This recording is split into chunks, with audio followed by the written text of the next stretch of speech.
Olá, gente! Sexta-feira é dia de Plenamente com Liliane. E sábado é dia das crianças. Dia de alegria, de diversão, de sair, de passear e brincar com os nossos pequenos. Mas eu não queria perder a oportunidade de trazer aqui uma reflexão nessa data. Como anda a saúde emocional das nossas crianças? Eu já disse para vocês que eu adoro falar desse assunto, porque eu trabalhei muito tempo com atendimento de crianças e eu acho, sinceramente, que o conhecimento nessa área pode mudar destinos, porque os destinos de nossas crianças estão em nossas mãos. Vocês já pararam para pensar a enorme responsabilidade que temos de construir um indivíduo? E quando eu falo aqui de destino, eu não estou falando daquele aspecto de destino referente a acontecimentos e circunstâncias externas, que nós não temos controle, porque elas existem também, né, na vida de todos nós.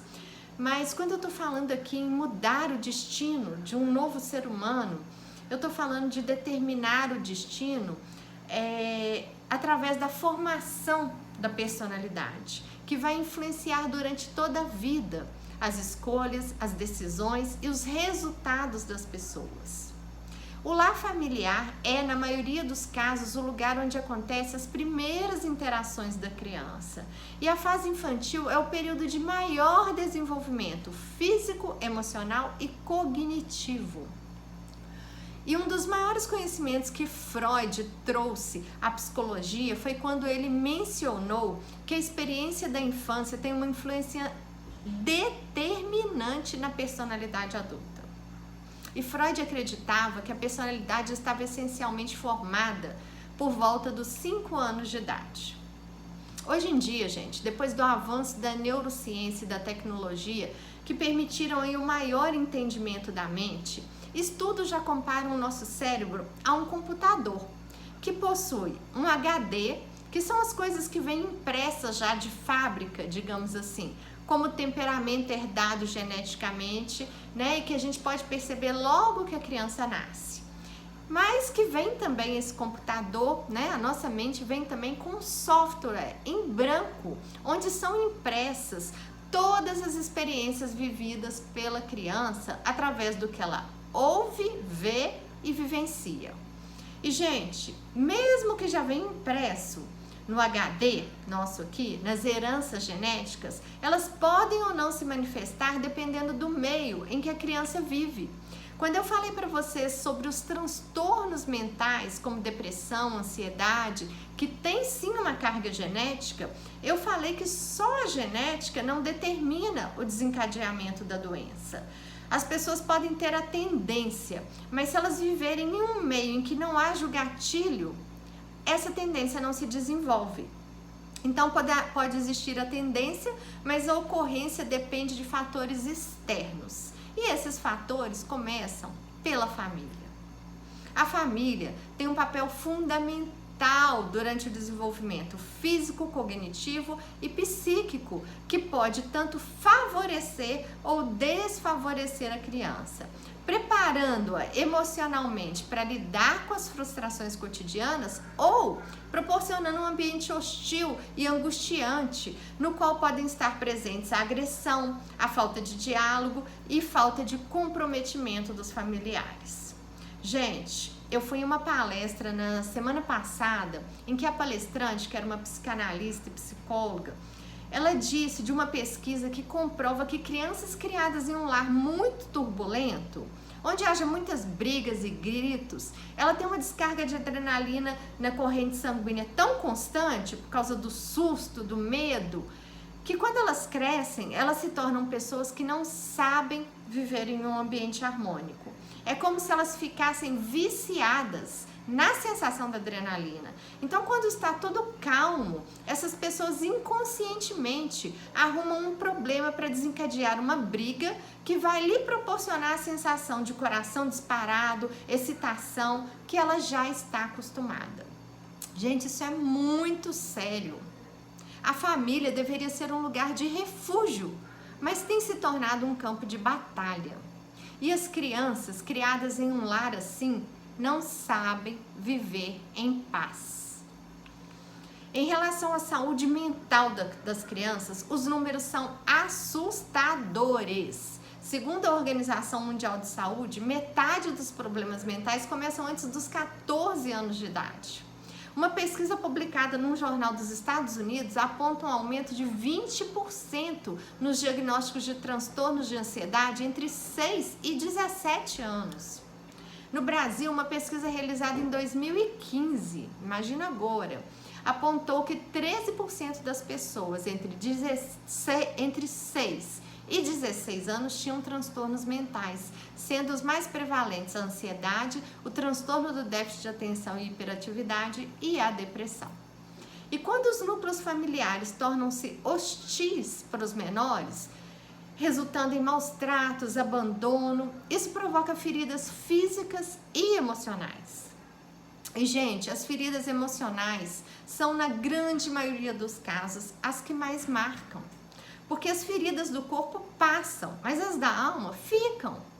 Dessa forma, nós somos os responsáveis pela saúde emocional de nossas crianças.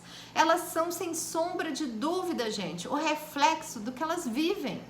Se tem algo hoje no comportamento do seu filho que você sente que não é o mais adequado, procure pensar nas suas atitudes.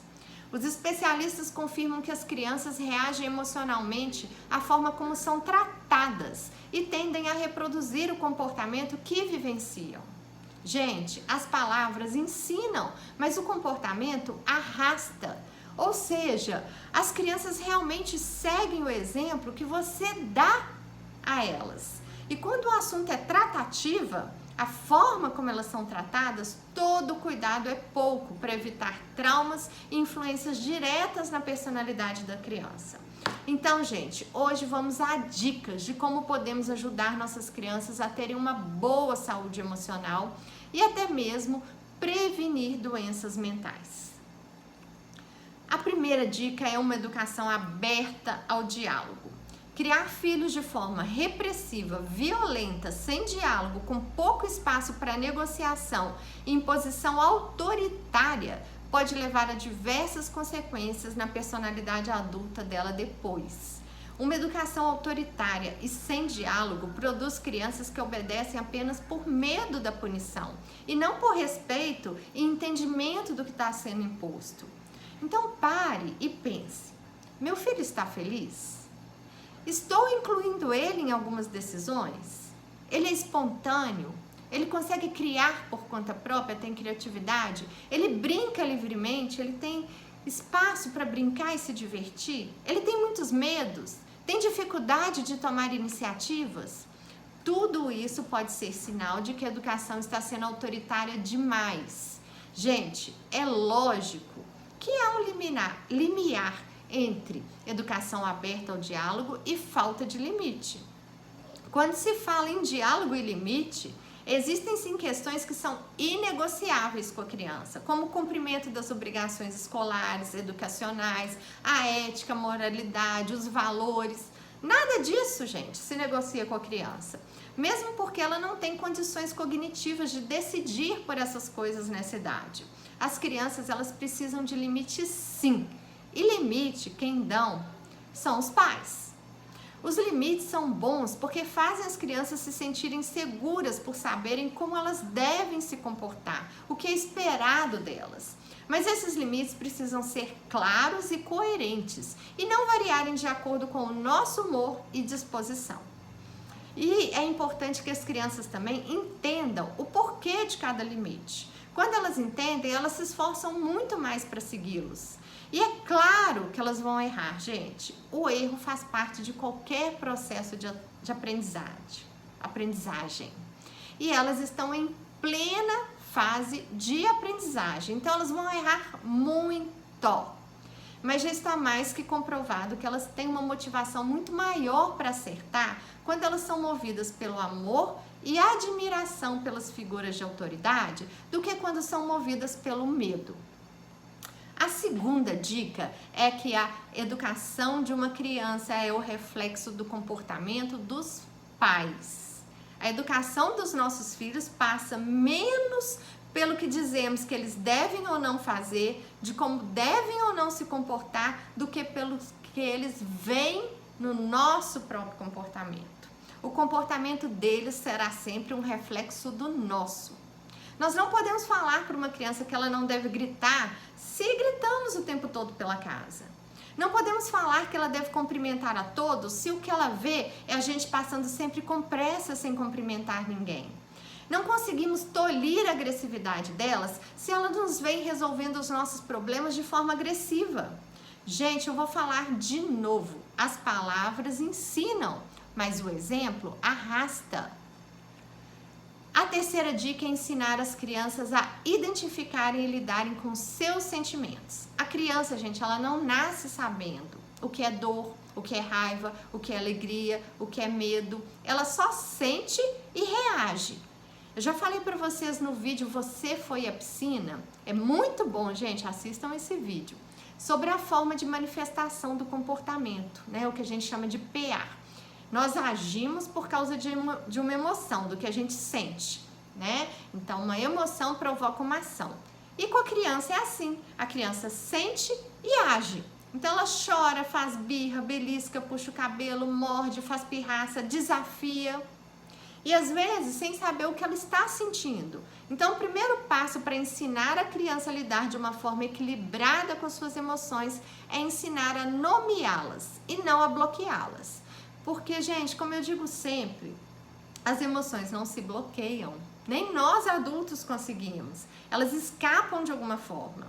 As emoções foram feitas para serem sentidas. Mas se a gente souber gerenciá-las, é o que possibilita expressá-las de forma correta. Então não adianta falar para a criança, engole o choro, sentir raiva é feio, porque essas emoções são normais em todo ser humano. Faz parte da educação familiar ensinar a criança a entender o que ela está sentindo. Por exemplo, filho, eu entendo que você está com raiva. Você ficou muito triste com isso que te aconteceu. Nossa, isso dói mesmo. Como você está empolgada? Depois de ensiná-los a identificar os sentimentos, mostre a maneira adequada de lidar com eles. Por exemplo, filho, eu sei que você ficou com raiva, mas bater não é aceitável, machuca o outro. Vamos arrumar outras maneiras de lidar com a raiva. E demonstre para a criança como você lida com a raiva. Outro exemplo, filha, eu sei que você ficou muito empolgada e feliz com essa notícia, que você está ansiosa, mas não pode sair pulando por cima das cadeiras ou correndo pela casa, porque você pode se machucar ou estragar as coisas que têm valor pra gente. Agora, gente, eu volto a falar, nada disso adianta se você não der o seu exemplo. Se quando fica com raiva, grita, soca as coisas, bate as portas, porque a criança copia mais o que ela vê do que o que ela escuta. Terceira dica, não compare o seu filho com outras crianças. Gente, da mesma forma que nós costumamos achar a grama do vizinho sempre mais verde, às vezes nós pensamos que os filhos dos outros agem melhor que o nosso. Erram menos, são mais perfeitos. Só que muitos pais fazem essas comparações com as próprias crianças. Por exemplo, você viu aquela sua prima que só tira nota boa? Olha aqueles amigos seus que são irmãos, como eles convivem bem, não brigam, enquanto você e seu irmão só brigam o tempo todo. Gente, essa não é definitivamente a melhor maneira de fazer com que os nossos filhos ajam como queremos. Muito pelo contrário. Isso desmotiva e gera sentimento de menos-valia. A criança pensa que nunca vai conseguir ser como o outro ou agradar os seus pais, então ela para de se esforçar para se comportar melhor. Para não se sentir perdedora, ela prefere nem jogar. Fora que isso pode abalar a construção da autoestima das crianças de forma estrutural. Elas se tornam pessoas com baixa autoestima de base e com sentimento predominante de incapacidade. A quarta quarta dica é essa, ajudar a construir uma boa autoestima na criança. E, gente, eu não vou me ater nesse aspecto aqui, porque eu tenho um vídeo só sobre isso, como ajudar na construção de uma boa autoestima das crianças. Assistam, esse vídeo é muito bom. E quem já assistiu, aproveita esse momento de reflexão sobre a saúde emocional das nossas crianças e assista de novo. Mas o que eu tenho para falar aqui, de novo, em relação à autoestima das crianças, é que nós, pais, somos os primeiros responsáveis pela construção de uma boa autoestima dos nossos filhos. Nós temos que ter consciência disso e refletir: como anda a autoestima do meu filho? Quem eles pensam ser representa uma boa parte do que falamos para ele enquanto pais. Quem você tem dito que ele é? A quinta dica: brincar e participar efetivamente dos momentos de lazer com as crianças. Gente, como é importante a gente sentar com as crianças, jogar, rir, brincar, contar histórias, assistir filmes, se permitir, mesmo na correria do dia a dia, ter momento de interação verdadeira com eles. A sexta dica é incentivá-los a desenvolverem a sua autonomia. É lógico, gente, que nós devemos proteger e afastar os nossos filhos dos perigos físicos, emocionais e, hoje em dia, até os virtuais. Eu não vou falar aqui especificamente, gente, sobre os riscos que a internet representa hoje na saúde mental e emocional das crianças, porque eu ainda vou fazer um vídeo só sobre isso, sobre o impacto das redes sociais na saúde mental das pessoas no geral, incluindo crianças e adolescentes. Eu queria que vocês me falassem aqui nos comentários, me contem aí se vocês gostariam que eu falasse sobre isso. Mas eu vou citar esse aspecto aqui, fazendo parte dos mesmos cuidados que sempre precisamos ter com o que as crianças assistem, o que ouvem, com quem andam. A dificuldade maior em relação à internet é que agora o perigo está mais perto e acessível, né? Então, gente, eu só vou reforçar, nós não podemos nos descuidar. E a questão também do tempo de uso que deve ser monitorado, pois já está mais que comprovado que o excesso de estímulo e informação provoca exaustão mental até nos adultos, até em nós. Então, pode ter efeitos ainda muito mais danosos para as crianças que ainda estão com o cérebro em formação. Mas voltando aí à questão da autonomia, nós devemos protegê-los sim, mas o mais importante é a gente ensiná-los a se protegerem, a fazerem as suas próprias escolhas de acordo com cada idade, claro, né, gente? Mostrando a eles a consequência de cada escolha. Mostrando a eles, se você escolher isso, vai acontecer isso. Se você escolher aquilo, é isso que vai acontecer. O que você prefere? Qual é o seu objetivo? Incentivando eles a tentarem fazer as coisas sozinhos, a arriscarem. Claro, gente, quando eu falo aqui, isso é sempre dentro do limite, que não os põe em risco, né? E também incentivá-los a lutarem pelo que eles acreditam. Gente, assim, nós vamos ensinar eles desde cedo a acreditarem que eles são capazes, porque um sentimento de incapacidade é um dos maiores desafios que os seres humanos enfrentam na vida. E para terminar, a sexta dica é estarmos atentos à saúde mental das crianças. Como eu disse, é impressionante como as crianças estão adoecendo cada vez mais cedo. É grande o número de crianças e adolescentes com depressão, ansiedade e outros sintomas como a automutilação. Gente, tem adolescentes se cortando. Eles não estão dando conta da dor interna, do sofrimento interno, então eles causam sofrimento externo para aliviar o interno. Isso é muito sério. A bulimia, a anorexia, o consumo de álcool e drogas que está acontecendo cada vez mais cedo. E como eu já disse também, as principais causas disso são a desestruturação familiar, excesso de pressão e cobranças, excesso de informação, agressões físicas, verbais e emocionais, bullying, exposição e julgamentos demasiados. Questões para as quais, gente, por serem tão novos, eles não têm estrutura emocional forte para aguentar e acabam adoecendo. Então, fiquem atentos ao menor sintoma ou mudança dos seus filhos. Converse com eles, esteja próximo e não hesite em buscar a ajuda de profissionais adequados quando necessário. Vamos cuidar das nossas crianças. Elas são o nosso futuro, o futuro do mundo. E eu queria desejar um feliz Dia das Crianças, com seus filhos, com seus netos, sobrinhos e crianças ao seu redor. Porque, gente, a alegria genuína das crianças traz colorido para as nossas vidas. E é isso que nós não podemos deixar que elas percam. O seu filho é uma criança feliz?